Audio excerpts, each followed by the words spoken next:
इनके अंदर हमने डिस्कस किया और बहुत क्लियरली डिफाइन किया आपके लिए मैनेजरियल इकोनॉमिक्स को, क्योंकि मैनेजरियल इकोनॉमिक्स की जब आपको डेफिनेशंस और कोर मालूम होगा तो आप ऑलमोस्ट उसके ऊपर काम कर सकेंगे, उसके ऊपर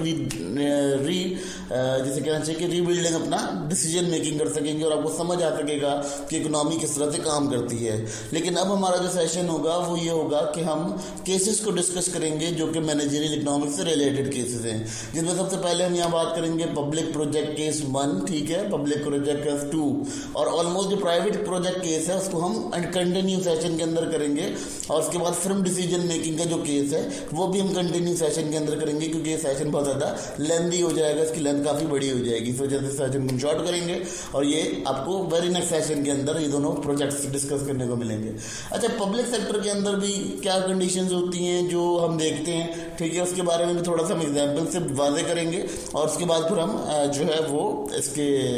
एक 2 एग्जाम्पल्स आपको बताएंगे। उस एग्जाम्पल्स के बाद आपको जो है वो इसकी कंक्लूजन दी जाएगी और कंक्लूजन के बाद से फाइंड अप कर दिया जाएगा।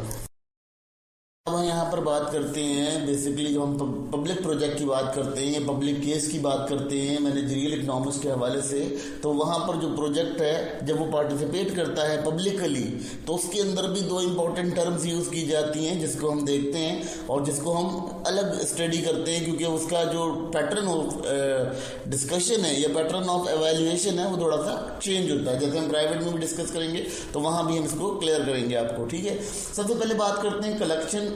कलेक्शन डिसीजन मेकिंग और दूसरा है इन्वेस्टमेंट डिसीजन मेकिंग। अब कलेक्शन डिसीजन मेकिंग क्या है? कलेक्शन डिसीजन मेकिंग क्या होती है कि गवर्नमेंट ने कहीं ना कहीं से फंड जनरेट करने होते हैं, उसने अपने जो फंड है उसको जनरेट करना होता है, उसने वो प्लान करना होता है कि किस तरह से वो फंड जनरेट करेगी, रिसोर्स जनरेट करेगी किसी काम को करने के लिए या किसी काम के ऊपर उसको अबूर हासिल करने के लिए, ठीक है।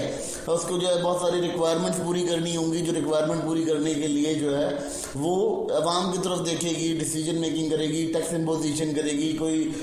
बैरूनी लोन लेगी जिसके ऊपर जो है वो डेबिट वगैरह देगी, डेब वगैरह देकर उससे अपना एक रोल प्ले करेगी। तो ये भी एक बड़ा इंपॉर्टेंट डिसीजन होता है। फिर आता है जी इन्वेस्टमेंट डिसीजन मेकिंग। अब इसमें क्या होता है, इसमें हुकूमत जो है वो तमाम चीज़ें देखती है, कॉस्ट कम करे, कॉस्ट इफेक्टिव मेथड पर जाए, रिसोर्स को बेहतरीन तरीके से यूटिलाइज किया जाए। फिर उसके बाद जो है वो बेनिफिट चेक किए जाते हैं कि इस प्रोजेक्ट को अगर बनाया जाएगा तो उस प्रोजेक्ट के जो बेनिफिट्स हैं वो क्या होंगे, वाइडली इसको देखा जाता है। फिर उसके बाद एथेंटिसिटी उसकी मालूम की जाती है, एथेंटिकल